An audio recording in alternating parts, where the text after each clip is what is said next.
오늘 다룰 이야기는 제가 지난 1년 동안 다룬 주제 중 가장 중요하지 않을까 합니다. 오늘의 주제는 비타민 D입니다. 아래 조건에 해당되시는 분들은 이 영상을 끝까지 보세요. 나이가 40대 이상이다. 이것저것 다 해봤는데 건강이 나아지지가 않는다. 몸이 너무 약하다. 면역력이 떨어진다. 뼈가 약하다. 살이 잘 안 빠진다. 근육이 잘 안 붙는다. 보통 현대인의 건강이 망가진 이유로 가장 많이 언급되는 게 식단, 운동, 수면인데요. 그 다음으로 하나 더 꼽자면 저는 이제 햇빛 노출과 비타민 D를 꼽을 겁니다. 다르게 말하자면 식단과 운동, 수면을 열심히 챙겨도 이 네 번째 퍼즐을 못 맞추면 건강해지기가 쉽지 않습니다. 오늘 영상에서는 이 비타민 D가 정확하게 무엇이고 이게 얼마나 중요한지에 대해서 이야기해 보겠습니다.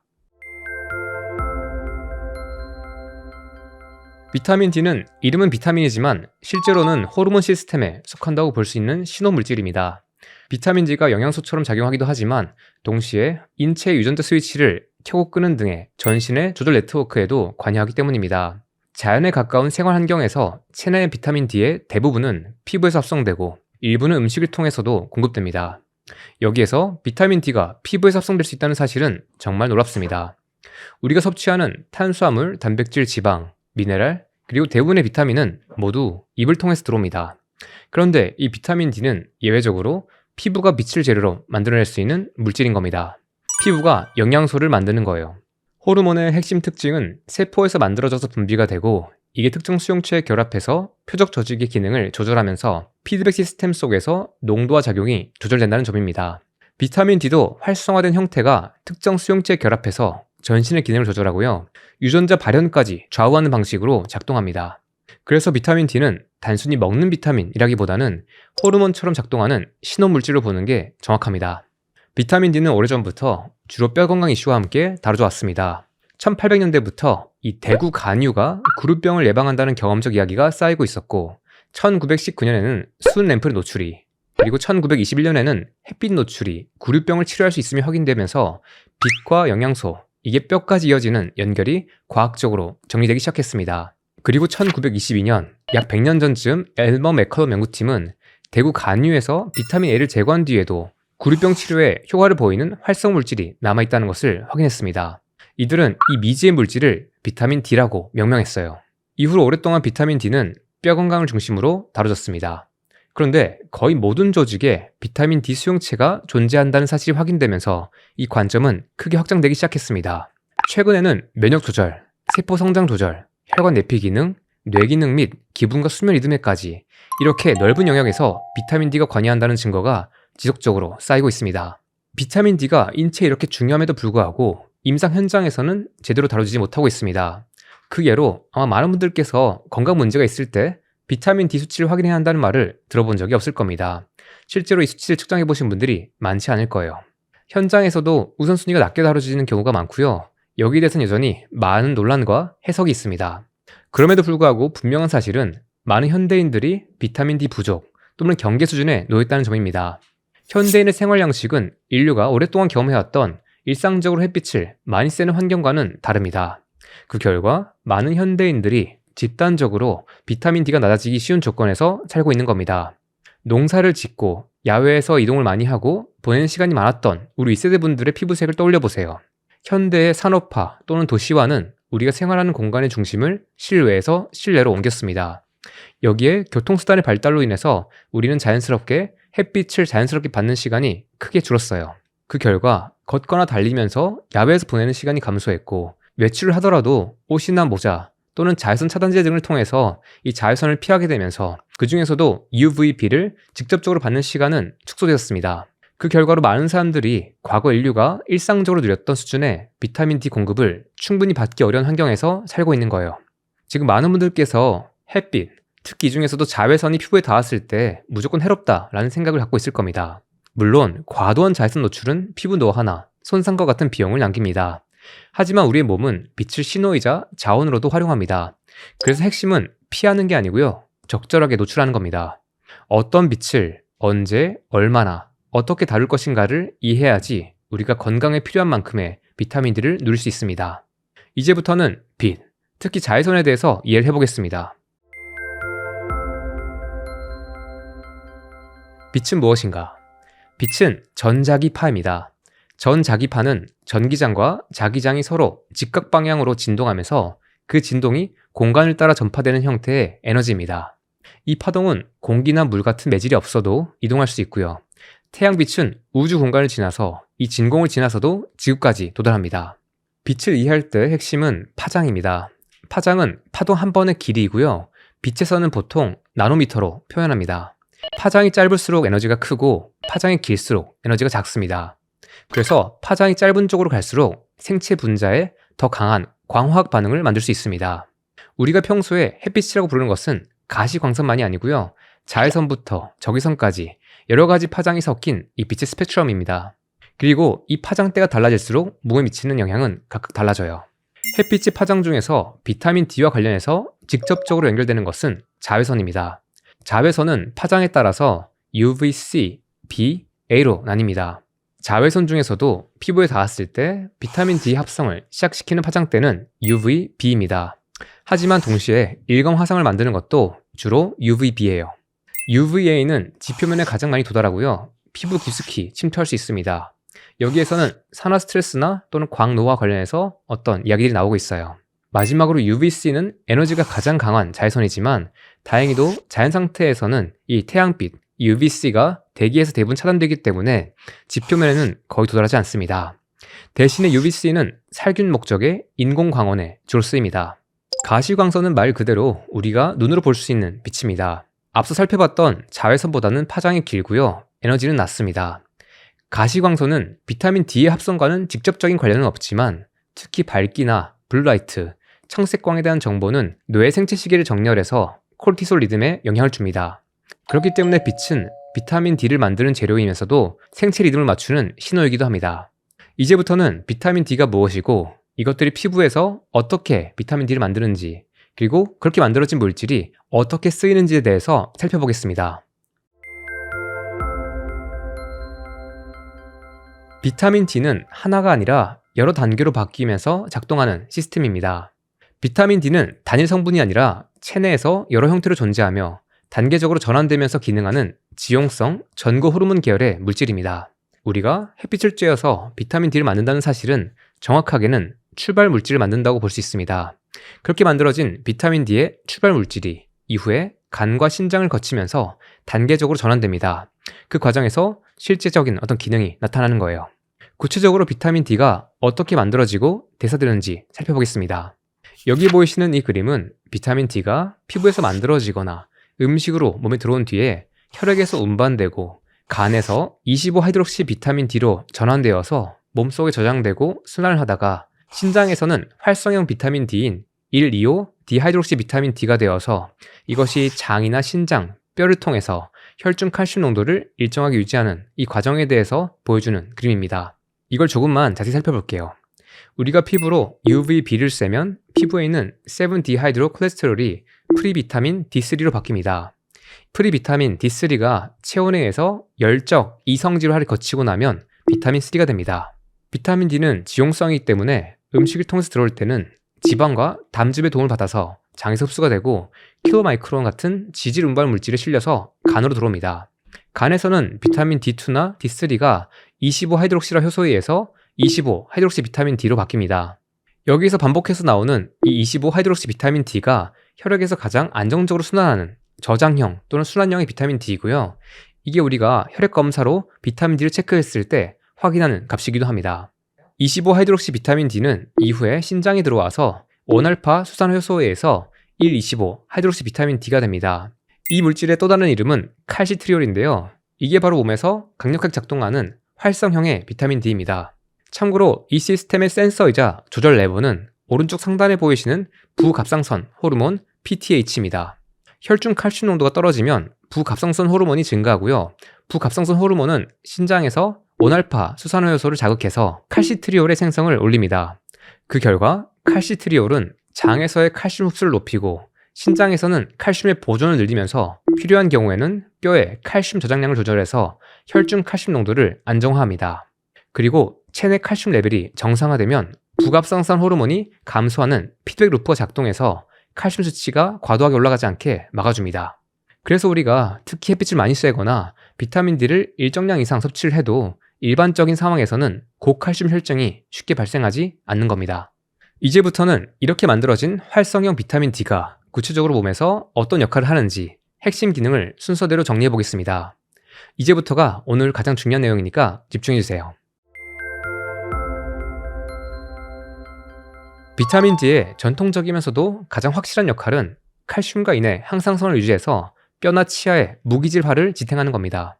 비타민 D는 장에서 흡수가 되어서 칼슘 흡수를 돕고 뼈를 강화하는 영양소입니다. 참고로 뼈는 고정된 구조물이 아니라 조골과 파골이 동시에 진행되는 동적인 기관입니다. 마치 근육처럼 뼈에서도 합성과 분해가 계속해서 일어나고 있는 겁니다. 이러한 리모델링 시스템은 뼈의 미세 손상을 수리하고 뼈의 질을 유지하는 동시에 필요할 때는 칼슘 저장고로서 혈중 칼슘 농도를 안정화하는 역할까지 가지고 있습니다. 혈중 칼슘은 뼈 건강 외에도 근육 수축, 신경 신호 전달, 심장 리듬 유지, 혈액 응고 이런 생명 기능에 굉장히 중요합니다. 그렇기 때문에 인체는 혈중 칼슘 농도가 크게 떨어지는 상황이 됐을 때 부갑상선 호르몬, 신장, 그리고 비타민 D로 이어지는 이 축을 활용해가지고 필요한 경우에는 뼈를 분해해서 칼슘 공급원으로 쓸 수도 있습니다. 이게 정도가 크거나 장기적으로 발생한다면 골 밀도 저하 또는 골 손실로 이어질 수 있고요. 만약에 비타민 D가 부족하면 어떻게 될까요? 칼슘과 인의 향상성이 흔들리고 뼈가 제대로 무기질화되지 못하고 구류병, 골연화증 또는 골다공증 같은 이런 결핍 질환으로 이어질 가능성이 높습니다. 골다공증에는 나이, 성호르몬, 운동 또는 영양 상태 이런 다양한 요인들이 복합적으로 작용하는데요. 비타민 D는 이 시스템에 작용해서 기본적인 베이스 같은 역할을 하는 겁니다. 비타민 D가 만성적으로 부족해지면 문제는 뼈에서 끝나지 않습니다. 장에서 칼슘 흡수가 떨어진 상태가 너무 길어지면 혈중 칼슘 수치는 겉으로는 정상 범위일지 몰라도 이걸 유지하기 위해서 PTH, 부갑상선 호르몬이 올라가면서 뼈에서 칼슘을 더 많이 빼내는 방향으로 움직일 수 있습니다. 이러한 상황은 골 밀도 저하 또는 골절 위험의 증가로 이어질 수 있고요. 사람에 따라서는 근육 경련이나 저림 같은 것들이 발생하는데 이건 마치 저칼슘 혈증의 증상과 비슷합니다. 그리고 전반적인 신경과 근육의 흥분성도 올라갈 수 있고요. 그렇기 때문에 이런 정보들을 이해하면 우리가 중년 이후부터는 햇빛이든 음식이든 보충제든 어떤 방식이든 이 비타민 D 공급을 안정적으로 확보하는 것이 중요하다는 사실을 이해할 수 있게 됩니다. 다만 뼈는 영양만으로 유지되는 조직이 아니라 기계적 자극을 받을 때 유지되고 강화되는 작용이 활성화됩니다. 그렇기 때문에 뼈 건강을 챙길 때는 비타민 D를 통해서 칼슘과 인 대사의 어떤 베이스를 깔아주고요. 여기에다가 걷기나 달리기 또는 근력 운동처럼 뼈에 부담을 주는 운동을 꾸준히 하면서 야외에서 햇빛을 충분히 쐬는 게 이상적입니다. 그런데 여기까지만 알면 비타민 D의 진짜 힘에 대해서 제대로 이해하지 못하는 겁니다. 비타민 D는 사실 더 많은 곳에 더 큰 영향을 미치고 있었습니다. 1980년대에서 90년대 이후 비타민 D 수용체가 장, 뼈, 부갑상선뿐만 아니라 면역세포, 피부, 일부 심혈관 세포 등 다양한 조직에서도 발견되었습니다. 이후에 연구가 축적되면서 비타민 D는 단순히 칼슘 흡수를 돕는 비타민을 넘어서서 면역, 대사, 신경계 등 전신의 여러 생리 기능에 관여하는 호르몬성 물질로 이해되기 시작했습니다. 비타민 D가 전신에서 쓰이는 중요한 원리 중 하나는 국소 활성화입니다. 로컬 액티베이션이에요. 활성형 비타민 D인 1,25 하이드록시 비타민 D가 신장에서 만들어져서 전신에서 작동하는 이 축이 핵심 축인 건 맞는데요. 그게 전부는 아닙니다. 면역세포를 포함한 여러 조직들은 혈액 속에 있는 25 하이드록시 비타민 D를 재료로 받아가지고 조직 안에서 필요한 만큼 1,25 하이드록시 비타민 D를 직접 만들어서 쓰는 경로를 갖고 있습니다.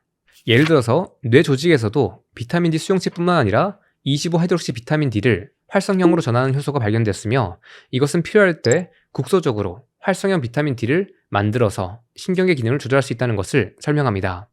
이렇게 현장에서 만들어진 활성형 비타민 D는 세포 안에서 바로 작동하거나 자기 자신을 조절하거나 주변 세포에 영향을 주는 방식으로 국소적인 기능을 조절할 수 있습니다. 활성형 비타민 D는 여기서 나아가서 세포에게 비타민 D 수용체에 결합해서 유전자 발현을 조절한다는 점도 굉장히 중요합니다. 저명한 비타민 D 연구자인 브루스 홀리스 박사는 한 인터뷰에서 이렇게 말했습니다. 인간 유전자 약 22,000개 중에서 약 10%, 그러니까 2,000에서 2,500개 정도가 활성형 비타민 D 신호에 반응한다고요. 비타민 D가 다양한 세포가 어떤 단백질을 만들지 그리고 어떤 기능으로 작동할지를 조절하는 유전자 프로그램 조절 신호로 작동한다는 겁니다. 그렇기 때문에 비타민 D의 중요성이 우리가 그동안 생각했던 것보다 더 클 가능성이 높다는 사실이 밝혀지고 있습니다. 홀리스 박사는 한 인터뷰에서 비타민 D의 용량에 따라서 유전자 발현 변화가 달라질 수 있다고 주장했습니다. 예를 들어서 하루에 600IU를 복용하는 것과 10,000IU의 비타민 D를 복용하는 것을 비교했을 때 활성화되거나 억제되는 유전자의 수가 크게 달라질 수 있으며, 유전자 발현에까지 미치는 영향까지 생각하면 600IU를 복용하는 것은 비타민 D의 결핍을 겨우 피하는 수준으로 볼 수 있다는 겁니다. 그는 하루에 10,000IU까지 제한을 하는데요. 이 숫자가 괜히 숫자 때문에 커 보이긴 하지만 태양 노출이 풍부한 환경에서는 원래 자연스럽게 충족되고 있었던 비타민 D의 양이었다고 합니다. 혹시 비타민 D에 관심이 있거나 의료 관련 분야에 종사하시는 분들은 이 브루스 홀리스 박사의 인터뷰들을 살펴보시고요.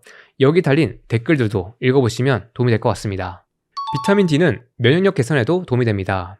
면역이라는 것은 몸이 외부에 있는 문제 요소, 그리고 내부에 있는 이상 요소, 이것들을 감지하고 처리해서 어떤 항상성을 지키는 방어 시스템입니다.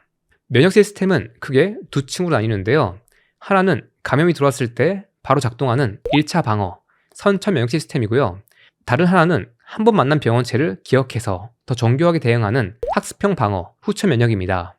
비타민 D는 이 두 시스템이 균형 있게 협력할 수 있게 조정을 하고요.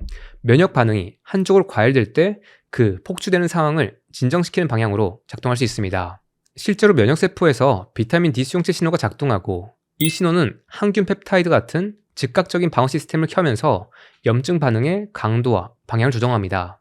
이러한 면역 조절 기능은 자가 면역 질환과도 연결이 됩니다. 성인에서 발견되는 기능 저하증의 상당수는 자가 면역 문제와 관련이 있다고 합니다. 하시모토나 그레이브스와 같은 갑상선 자가 면역 질환은 면역 시스템이 스스로를 공격하면서 발생하는 어떤 불균형 상태입니다. 비타민 D는 여기에서 면역 반응의 과열 상태를 눌러서 균형을 되돌리는 역할을 할 수 있다는 이야기들이 있습니다. 요즘에 암 환자분들도 많아지고 있는데요. 종양과 세포 성장의 조절에서도 비슷한 작용이 일어나는 것으로 보입니다. 혈중 25헤드록시 비타민 수치가 높은 집단에서는 대장암 위험이 더 낮게 나타나는 패턴이 오래전부터 반복되어 왔고, 이는 비타민 D 상태가 염증, 면역 환경과 세포 성장 프로그램에 깊게 연결되어 있을 가능성을 보여줍니다. 다발성 경화증 역시 햇빛을 충분히 쐬기 어려운 고위도 지방에서 위험이 더 높게 나타나는 경향이 뚜렷합니다. 실제 일부 비타민 D 관련 전문가들은 임상에서 다발성 경화증의 증상 조절과 재발 위험을 관리하기 위해서 햇빛 노출과 비타민 D 대사 개선을 이용하고 있습니다.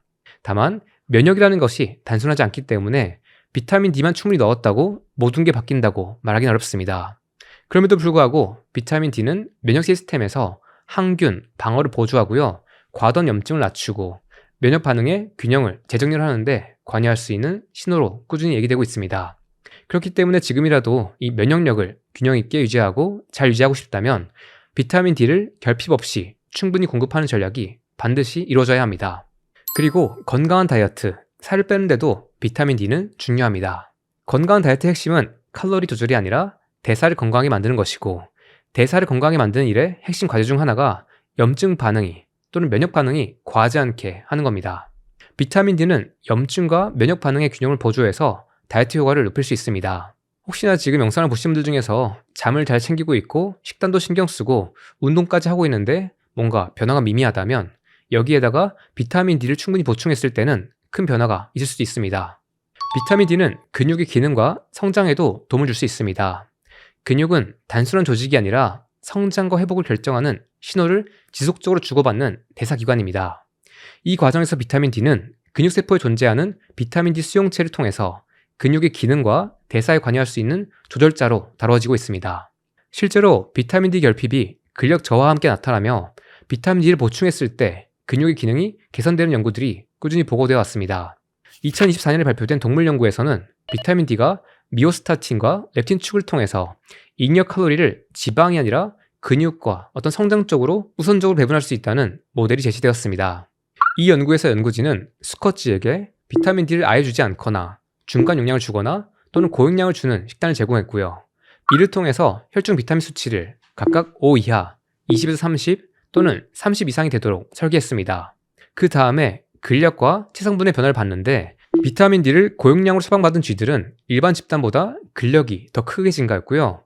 체중은 비슷한데 제지방량, 그러니까 근육량이 늘고 지방량은 줄었습니다. 즉, 비타민 D를 고용량으로 투여한 그룹에서 근육이 더 많이 만들어지고 체지방은 덜 쌓이는 형태가 나오는 겁니다.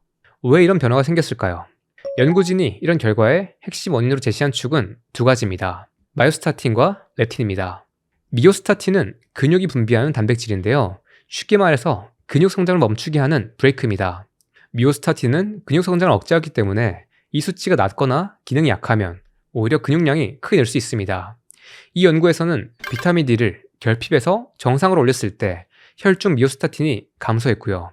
비타민 D를 고용량으로 공급할 때는 미오스타틴이 억제되는 방향이 유지되는 것을 발견했습니다. 비타민 D가 근육 합성을 억제하는 물질을 억제하니까 결국에는 근육 합성을 촉진하는 것이죠.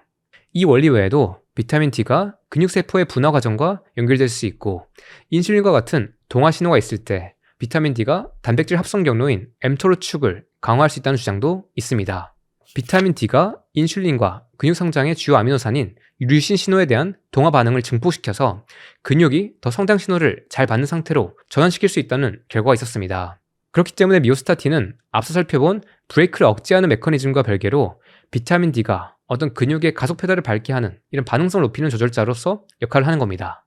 신기하죠? 비타민 D가 근육 합성에 미치는 영향에 대해서는 오늘은 여기까지만 다루고요. 나중에 자세히 다뤄보겠습니다. 어쨌든 비타민 D를 충분히 공급하는 게 근육 성장에도 도움이 된다는 것은 확실해 보입니다. 앞서 언급한 것과 같은 연구에서 비타민 D가 렙틴 대사에도 좋은 방향으로 개선 효과를 가진다는 것을 볼 수 있었습니다. 여기 보시는 이 렙틴은 다이어트에 있어서 굉장히 중요한 호르몬입니다. 렙틴은 지방세포에서 분비되어서 뇌에 에너지가 충분하다는 신호를 보내서 식욕과 에너지 소비를 조절합니다. 문제는 비만이거나 또는 만성염증 상태가 지속될 때는 렙틴 저항성이 생겨서 렙틴 수치가 높아도 그 신호가 잘 먹히지 않는다는 점입니다. 여기에 대해서는 제가 아주 오래전에 이 영상들에서 자세히 다룬 적이 있습니다.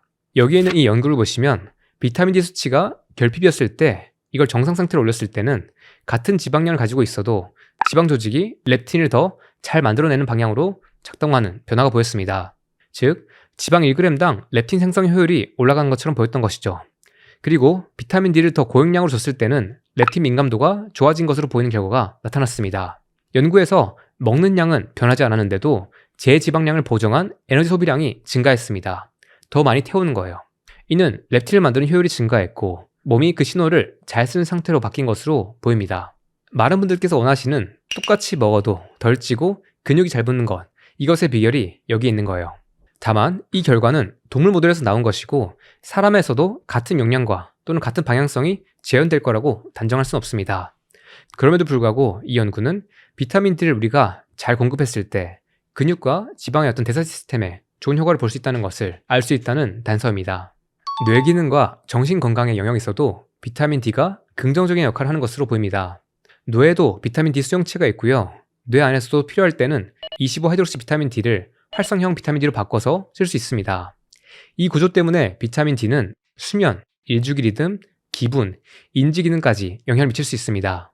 낮은 비타민 D의 상태가 우울감과 불안감, 그리고 기억력과 집중력 저하 같은 문제와 함께 동반되는 경우가 보고되어 왔으며 알츠하이머나 파킨슨 또는 치매와 같은 신경퇴행성 질환에서도 비타민 D의 결핍이 자주 관찰된다는 보고들이 반복되어 왔습니다. 이런 결과들을 종합했을 때 비타민 D는 신경계와 생체 리듬과 관련된 맥락에서도 함께 집중해서 봐야 되는 요소라는 것을 알 수 있습니다. 다만 여기에서는 아직까지 중요한 한계가 하나 있습니다. 여기에서 나타나는 이점이 비타민 D 자체의 효과인지 아니면 충분한 햇빛 노출이 만들어내는 변화인지는 깔끔하게 분리하는 게 어렵다는 겁니다. 햇빛 노출은 비타민 D뿐만 아니라 우리의 생체 리듬 건강을 유지하고 또 야외 활동을 활발하게 늘리게 만들고 사회적 활동을 바꾸고 계절, 온도, 환경 변화와 같은 이런 변수들과 깊이 연관이 되어 있기 때문입니다. 실제로 비타민 D 보충제를 투여해서 우울 지표가 개선된 것을 보여주는 연구도 있지만 어떤 무작위 대조 실험에서는 기분 또는 인지 상태 같은 것들의 효과가 작았다는 결과도 있습니다. 아직까지는 데이터의 일관성이 떨어지는 거죠. 그렇기 때문에 비타민 D 수치가 높은 사람일수록 기분과 어떤 인지 상태가 좋다라는 관찰 같은 것들은 아직까지는 비타민 D 자체의 순수한 원인인지 또는 햇빛과 다른 생활 패턴이 더 나아서인지에 대해서는 알 수 없다는 것을 알고 봐야 됩니다. 호흡기, 장, 피부 이것들의 공통점은 상피 조직이라는 겁니다. 다시 말해서 바깥 세상과 우리 몸의 경계를 이루는 면인 거예요. 이 경계 조직은 항상 미생물 또는 알러지 물질, 오염 물질과 맞닿아 있기 때문에 면역과 염증을 과하게 올리지 않으면서도 방어를 유지하는 것은 굉장히 중요한 어떤 항상성 또는 균형 이슈입니다. 비타민 D는 이 균형을 유지하는 면역 신호 중 하나로 볼 수 있습니다. 호흡기 주제에서는 비타민 D가 기도의 건강, 기도의 선천 면역과 연결되며 천식이나 COPD와 같은 만성 기도 염증과 관련해서도 반복적으로 다뤄지고 있습니다. 실제로 비타민 D의 보충이 코로나와 같은 급성 호흡기 감염의 위험을 낮춘다는 보고들이 꾸준히 나오고 있습니다. 이는 특히 비타민 D의 결핍 상태인 사람한테는 효과가 더 크게 나타나는 것으로 보입니다. 장에 대해서도 다뤄보자면 염증성 장질환, 대장염, 크론병처럼 이 장과 면역의 균형이 무너진 상황에서는 비타민 D가 중요한 조절자라는 증거가 나오고 있습니다. 비타민 D의 수용체 자체가 장 장벽의 기능과 면역 조절 기능에 연결된다는 주장이 오래전부터 있었고요. 관찰 연구와 기전 연구를 통해서 이 축은 계속해서 지지받고 있습니다. 피부 쪽으로 넘어오자면 피부 질환 중에서 건선 치료 방법 중에는 바르는 비타민 D 유도체 약물을 쓰는 게 있습니다. 게다가 광치료를 통해서 건선을 호전시키는 동시에 혈중 25하이드록시 비타민 D를 유의미하게 올릴 수 있다는 연구도 있습니다. 다만 이 연구 자체에도 결론에서는 컨디션이 좋아진 게 순수하게 비타민 D의 상승 때문인지 단정할 수는 없다라고 선을 그었습니다. 다시 말해서 햇빛이나 자외선을 통해서 하는 치료는 비타민 D도 올리지만 그 외에도 면역, 염증 경로에도 작용을 하기 때문에 이 원인을 분리하는 게 어렵다는 뜻입니다. 실제로 온라인의 커뮤니티나 임상 현장에는 원인을 잘 모르거나 오랫동안 치료되지 못했던 아토피, 습진, 건성 같은 이런 만성 염증성 피부 질환이 햇빛 노출을 충분하게 했을 때나 또는 비타민 D 보충을 했을 때 좋아졌다는 증언들이 꽤 많이 보입니다. 특히 해외 유튜브 영상에서 비타민 D에 다룬 영상에 댓글이 굉장히 많아요. 이 비타민 D는 아토피 피부염에서도 어떤 효과를 보이는 것으로 보이는데요. 여전히 여기에 대해서는 아직까지 우리가 단정할 수 있는 결과는 아니지만 여전히 비타민 D를 충분히 보충했을 때 우리가 도움을 받을 수 있다는 증거들이 나오고 있습니다. 아토피의 원인이 복합적이기 때문에 단순히 비타민 D만 보충해서 뭔가 바뀔 거라고 단정할 수는 없지만 여기에 더해서 식단과 수면, 마음, 독소 관리, 그리고 장 치유 같은 이런 것들을 같이 했을 때는 혹시나 유의미한 변화를 볼 수 있지 않을까 짐작할 수도 있습니다. 심혈관 건강 영역에서도 비타민 D가 어떤 기여를 하는 것으로 보고됩니다.